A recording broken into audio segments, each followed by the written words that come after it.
Hai guys, balik lagi di TV Channel. Di video kali ini kita akan bahas tentang faktor-faktor apa saja sih yang membuat tayangan iklan kita itu bernilai tinggi, sehingga meskipun penontonnya kecil, tapi dolarnya gede cuy. Ya kayak nggak tahu kreator pemula aja guys ya. Semua pada kepo tentang berapa sih dolarnya, berapa sih penghasilanmu, berapa sih gajimu dari Facebook, dari YouTube tuh berapa. Nah, kreator pemula kan kayak gitu guys ya. Mereka selalu kepo dengan hasil pendapatan, nggak fokus konten dulu. Nah, karena Bang Tim ingin menjawab rasa penasaran kalian semua, jadi jangan skip videonya ya.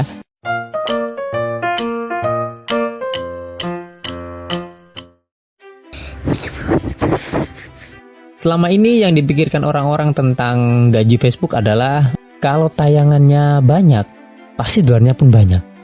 Itu pikiran sempitnya kayak gitu. Padahal sekarang itu nggak seperti itu. Mulai 4 Januari, Facebook udah ngetok palu bahwa pendapatan yang diperoleh dari tayangan iklan di Facebook harus benar-benar tayangan yang valid. Jadi kalau tayanganmu banyak tapi kalau nggak valid ya percuma. Kalau hanya mengandalkan interaksi palsu ya percuma, nggak ada apa-apanya, nggak ada nilainya guys ya. Nah, ada beberapa faktor yang mempengaruhi harga iklan kita tinggi sehingga pendapatan kita pun nantinya tinggi juga. Ada 4 faktor. Yang pertama yaitu tentang kinerja iklan dan seberapa sering iklan itu diklik di videomu. Misalnya guys ya, videomu ada tayangan iklannya. Nah, beberapa dari penonton itu mengklik tayangan iklan tersebut. Itu artinya interaksi organik, interaksi yang benar-benar alami ya guys ya. Nggak dikondisikan, nggak ada arisan interaksi gitu ya. Karena banyak ya guys ya, interaksi-interaksi palsu berkedok-kedok arisan saling tonton itu guys ya. Mereka tergabung sebagai komunitas yang besar, lalu ada istilah arisan tonton saling tonton. Jadi kalau ada iklan langsung diklik, yang ngeklik yang orang-orang itu aja. Akhirnya yang dirugikan siapa? Pihak pengiklan. Iklannya tidak tertarget. Jadi mereka sudah mengeluarkan biaya, mengeluarkan uang untuk menempatkan iklan di setiap video. Tapi ternyata yang klik adalah orang-orang yang nggak punya niat untuk mengklik iklan sebenarnya. Nah, di sini pihak pengiklan merasa ditipu guys ya. Ya berdasarkan penilaian itu tadi guys, seberapa sering iklannya nongol, seberapa sering iklanmu diklik, dan seberapa sering orang berinteraksi dengan adanya iklan-iklan yang tayang tersebut ya. Bagaimana kalau kita nggak sengaja menonton iklan sendiri?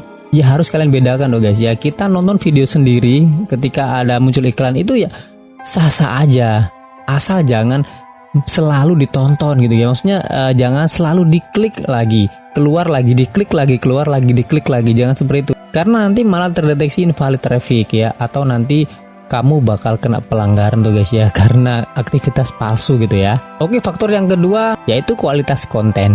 Nah, itulah kenapa saya selalu menyarankan untuk kreator selalu membranding akun, membranding profile, dan membranding kontennya. Karena pas semakin kontenmu bagus, sering berinovasi, selalu menyajikan hal-hal yang positif untuk pemirsa, akan menjadi daya tarik sendiri buat pemirsa guys ya. Jadi semakin bagus kontenmu, semakin banyak diminati orang, iklan pun akan melirik ke situ.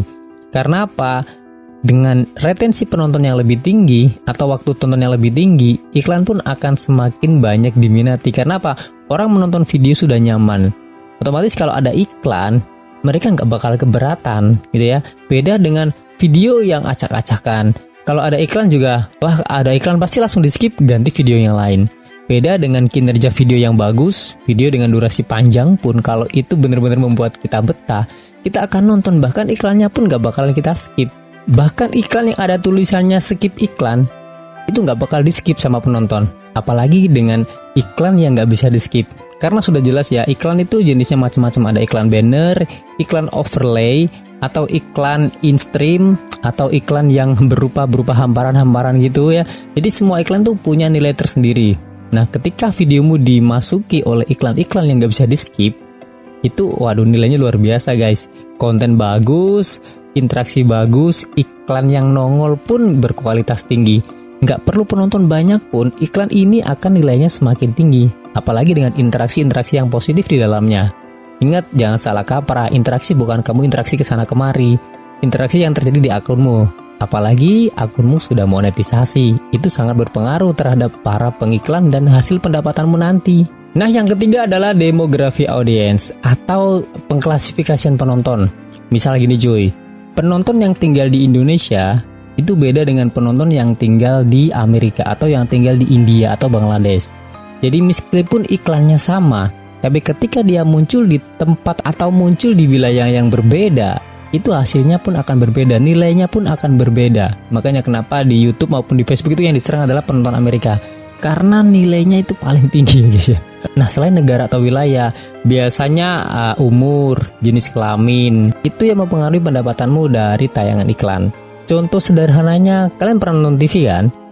Kalau pagi hari Minggu tayangan-tayangan kartun itu pasti iklannya ciki-ciki atau apa ya, snack atau pokoknya jajan-jajan seputar anak-anak lah, mainan anak-anak. Pokoknya iklannya itu pasti iklan berbau anak-anak. Terus kalau agak siang dikit biasanya target penontonnya ya ibu-ibu sama bapak-bapak. Ya, bisa mungkin sabun, pokoknya keperluan rumah tangga biasanya itu seperti itu.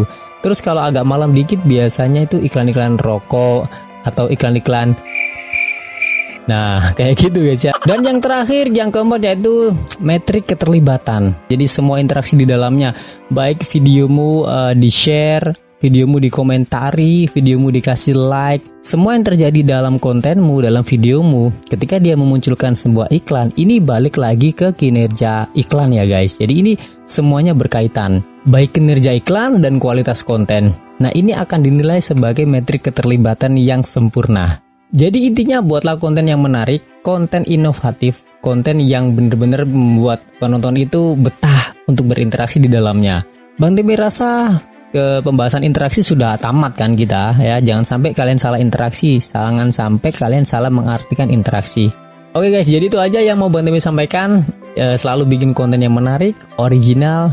Kalau bisa sih satu tema, kalau nggak bisa ya sesuai passion kalian aja. Oke, kalian mau random silakan, mau satu tema juga silakan. Terserah kalian, bebas, semua bisa monetisasi. Yang nggak bisa dimonetisasi adalah yang melanggar kebijakan. Jadi kalian jangan sampai down ya. Jangan sampai mikir, oh saya capek-capek bikin konten tapi nggak ada dolarnya. Kenapa kalian nggak bisa menghasilkan dolar? Padahal tayangan besar. Itu sudah pernah kita bahas di video sebelumnya. Jadi silakan kalian scroll, kalian lihat-lihat videonya Bang Timi kemarin-kemarin soal kenapa tayangan videonya banyak tapi pendapatannya nol. Itu semua bisa kalian cek di video-video Bang Timi sebelumnya. Nah, kalau ada pertanyaan langsung komen di bawah, kita diskusi bareng-bareng ya. See you next time teman-teman. Bye-bye.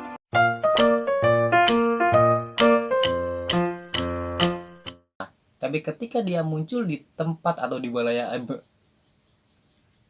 atau muncul di wilayah yang berbeda, cicak